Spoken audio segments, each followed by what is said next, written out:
로봇의 이제 이게 휴머노이드 로봇이겠죠. 로봇의 동작 학습인데 이것은 로봇만이 아니라 전투 드론에도 자세를 제어할 때 또는 전 세계로 수천조 번의 수백조 번의 가로세로 높이를 잘라서 1cm나 0.1에서 0.3cm 좌표 시야 방식의 내비게이션 맵 지도를 만들고 우주 지도, 하늘 지도, 땅속 지도, 바닷속 지도, 육지 지도 만들어서 움직인다. 모든 방산 무기와 카메라는 이하 연동해서 움직인다. 이 카메라도 가로세로 높이로 좌표 시야 방식으로 사람을 입체로 봐요. 지금 사람의 얼굴을 지금은 입체로 보고 있지 않습니다. 입체로 봐가지고 그것을 이렇게 안면 인식을 한다. 깊이까지 넓이까지 다 입체로 본다 이 말씀이에요. 그래서 사람을 이렇게 지금은 입체로 안 보고 있다. 그래서 눈도 홍채 인식도 다 입체가 아무래도 제 방식을 하셔야 되는 거. 카메라, 디스플레이 장치 다 입체로 봐야 되는데요. 그래서 우리 각 사람을 다 분석하고 이것도 물건이 무엇인지 입체로 봐서 가격까지도 매기거나. 그래서 앞으로는 휴머노이드 로봇들이 다 필요한 기술인데요. 물건까지도 계산까지 다 하거나 지가 이제 사람처럼 하기 위해서 입체로 인식하는 기술이 필요합니다. 또는 여기서 가로세로 높이로 좌표 시야 방식으로 예측한다는 것이죠. 내가 어떤 행동을 했을 때 예측, 어떤 결과가 오면 예측하거나 드론이다 그러면 상대방의 드론이 이렇게 서로 공방을 벌이고 있다 그러면 어떻게 움직일지를 예측에 대해서 그쪽을 쏴버린다는 이걸 예측하는 시스템이 우수한 애들이 자동 전투에서 이기게 될 거예요. 사람이다 차량이다 그러면 이렇게 예측을 해가지고 움직임을 저격수총이다면 상대방 움직임을 예측해서 여긴 다 쏴버리면 틀림없지 않겠어요 전쟁 승리는. 그래서 이렇게 대공방어망도 이렇게 하고 방공 시스템도 이렇게 들어간다는 거죠. 이것은 이제 안두리나 그래서 우크라이나에서도 그렇고 전 세계 방산모에서 꼭 쓸 것 같은데요. 안 쓸 수가 없어요. 하시면 제 기술이 되겠습니다. 거리별 인식, 자율주행 차량에서 거리별 인식까지도 그래서 이 카메라로 인식을 했을 때 제가 이렇게 자율주행 차량에서도 전파로 하거나 전파로 인식을 해서 경보를 내리거나 안개 낄 때 같은데 좋겠죠. 그래서 열화상 카메라를 탑재해 가지고 자율주행 차량에다 이렇게 전파로 이렇게 자동 전투할 때도 드론이다 그러면 비행체에서 건물에 이렇게 저주파로 투시해서 건물 안에 몇 사람인지도 파악할 수 있어요. 열화상 카메라까지 열화상 카메라 안에 뚫고 못 들어가거든요. 저주파는 뚫을 수 있어요. 그래서 안에 몇 명인지도 파악할 수 있어요. 이거 꼭 쓸 거라고 생각합니다. 휴전선 부던이라든지 부대 안에서도 그것을 카메라를 따서 전파로 금속 탐지, 무기 탐지, 사람 탐지해서 움직입니다. 그래서 이렇게 예측 대응을 한다는 것이죠. 예측하는 기술인데요. 하시면 제 기술이 되겠다. 경보도 집안에 있는 CCTV도 이렇게 전파로 경보하거나 저장하는 기술, 스마트폰에 연락하시면 제 기술이 되겠습니다. 로봇이 앞으로 모든 상대방이 어떻게 움직일지를 예측한다는 것이죠. 또는 나의 행동을 로봇이 자율주행해 내가 어떤 행동을 했을 때 이런 행동을 했다. 그런데 전기를 내가 자세를 이렇게 했더니 잘 안 굴러지더라. 그 다음에 이렇게 해봤다. 예를 들자면 이렇게 해봤다. 이렇게 굴러지더라. 이게 동작이 더 쉽네. 이건 이제 동작 학습에 대한 것인데요. 그러면 이제 이쪽 부분에 전기를 안 주고 이쪽 부분에 전기를 줘야 되겠죠. 전기를 줘야 되겠습니다.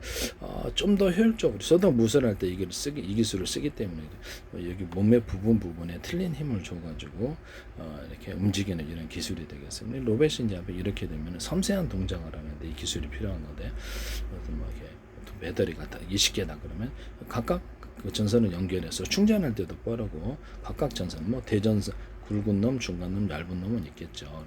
100개다 그러면 배터리가 하나 안에도 작은 어떤 미니 모듈이 10개가 들어있으면 거기도 전선이 각각 들어가 있어야 돼요. 이렇게 해서 주전력을 담당하는 애들이 몇 개가 있고 나머지는 병렬을 처리한다든지 부분적으로 몇 개를 묶어가지고 언오프도 할 수 있어요. 20개 배터리 중에 여기 20 주고 20 주고 30 주고 40 부분적으로 틀린 힘을 줘서 자세를 제어하는 이런 기술을 사용한다는 거죠. 이 자세 제어는 그 전 세계를 수천여 번의 수백자를 가로세 높이로 하는 거 좌표 시야 방식의 내비게이션 맵지도 그거 같이 연동을 해요. 그래서 자기가 어떤 위치 인식, 공간 인식을 할 때 그걸로 같이 연동해서 움직인다는 거죠. 내가 움직였더니 오차 범위가 이렇게 움직였더니 오차가 생겨갖고 이쪽으로 좀 더 밀려났다. 이렇게 전투 드론 같은 데는 로봇 같은 데 움직임이 자기가 어떤 힘을 내부적으로 줬는데 이 지도하고 연결해서 이 정도 빌려놨다 이거예요. 그래서 오차를 수정해서 다시 이쪽으로 이렇게 자세를 수정해서 제대로 됐네 이렇게. 그래서 자기 동작을 제어하거나 상대방의 동작을 예측을 한다는 것이죠. 이 예측 프로그램에 들어갈 때 카메라 그리고 카메라로 인식하거나 센서로 인식을 해가지고 이것을 정보를 받아들일 때 오차를 수정해야 되는 부분인데요. 데이터 학습이에요. 그래서 이런 부분을 제가 말씀을 드렸었어요. 그래서 그렇게 해서 이것이 이제 필수적으로 앞으로 이렇게 자세 제어할 때 들어가야 된다 이 말씀이죠. 방산무기에도 들어가고 그렇게 하시면 제 기술이 되겠다. 자기 데이터 학습을 통해서 이제 자세를 좀 더 익숙하게 인간처럼 이렇게 인간도 무술할 때 그러잖아요. 처음에는 익숙하지 않지만 자꾸 연습하다 보면 이렇게 막 완전 기계체도도 하고 막 다양하게 다 하는 것처럼. 처음에는 익숙하지 않지만 데이터 학습을 통해서 오차를 수령하고 계속 반복해서 연습한 결과 이렇게 됐다. 그러면 휴머노이드 로봇도 그럴 수 있다는 거죠. 아니면 드론도 자기 자세를 제어를 할 때 상대방 움직임도 예측하고 나 자세를 갖다 효율적으로 했을 때 폰트 보세요. 자기가 연습을 한 사람과 그렇지 않은 사람, 오래 한 프로와 그렇지 않은 사람은 차이가 있는데 많은 연습을 한 사람이 데이터 학습을 통해서 그것을 질 수밖에 없는 것을 지고 제거하고 이길 수밖에 없는 것을 늘렸기 때문에 거기서 이렇게 승리하는 것이죠. 그래서 이런 부분을 말씀을 드립니다. 그래서 이게 자세 제어를 할 때 이 기술이 필요하다라는 것이죠. 전 세계로 수천조 분의 수백조 원을 가로세우는 차피아 시야 방식과 카메라 인식, 카메라 안 보이고 한번 움직여 보세요. 이게 쉽지 않죠. 카메라 인식은 그가 연동한다. 자율주행 차량도 상대방의 자동차가 몇 미터들을 사람이 몇 미터들을 이제 전파로 경보하거나 자동으로 꼭 사람이나 자동차의 크기는 대동소이하기 때문에 그것을 그리고 데이터 학습을 통해서 그 거리별 인식, 카메라로 다 인식한다는 거죠. 사람도 그러잖아요. 카메라도 얼마 정도 떨어져 있네 이런 거 금방 알잖아요. 그래서 이것을 같이 그래서 그 사람의 거리별 위치를 이렇게 좌표와 수저방에 내비게이션 맵 지도와도 이 카메라가 같이 인식하는 기술을 씁니다. 하시면 방산무기에서도 이 기술이 쓰일 거라고 생각합니다. 상대방의 움직임을 예측한다. 또는 눈치채고 알아차린다. 경보할 수도 있을 거예요. 전파로. 그래서 그것을 내가 또한 어떻게 해야 될지를 이렇게 그것을 하는데 이 부분도 매우 중요하겠죠. 자동 전투다 그러면 드론이라든지 로봇도 자동 전투할 때 상대방이라는 게 있기 때문에 상대방의 움직임을 예측하고 내가 어떻게 해야 될지 이 부분에 대한 기술이라는 것이죠. 네네.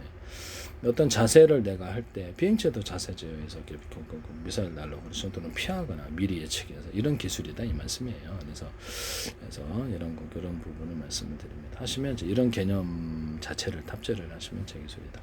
상대방 움직임을 예측하거나 나의 움직임을 예측하거나 이렇게 해서 프로테이저를 계산해 상대방의 무기가 이쪽 몇 프로들은 도달할 것이다. 그러면 나 어떻게 해서 움직여야 된다. 이 기술이 나온다는 것이죠. 이해가 가시죠? 네. 상대방 움직임이 이쪽이니까 대공 방어망 또는 드론으로 미사일 날릴 때는 내가 대공포로 쏴버릴 때 전부 다 쏴버려야지. 70%, 80%, 20% 확률이 있는 거 쏴버리는 다 상대방의 저격수 총이다 그러면 그때도 마찬가지겠죠. 이런 기술을 쓰시면 저 기술이 되게 데이터 학습으로 이루어진다는 뜻이죠. 네. 그래서 전쟁을 할 때도 제가 드론에서 이렇게 전투 모델을 1번부터 5번까지 해가지고 그 상황에 맞는 최적의 전투를 계속 업그레이드 하면서 만들어낸다. 그래서 로봇이 자동 전투를 그때마다 새로 학습할 필요 없이 전투 모델을 만들어서 한다. 이거를 우크라이나 안드레에서 쓰시더라라고 말씀을 하지 마세요. 전 세계 드론과 모든 전쟁과 전투 기술에 비행체 제어 기술에서 쓰거나 로봇도 자기의 동작, 상대방의 동작이라는 게 있기 때문에 그런 것을 예측하거나 나의 동작 것을 어떻게 해야 될지를 다 관련이 있어요. 네네. 그래서 이런 것을 쓰시면 이런 개념을 쓰시면 제 기술이다 이 말씀이에요.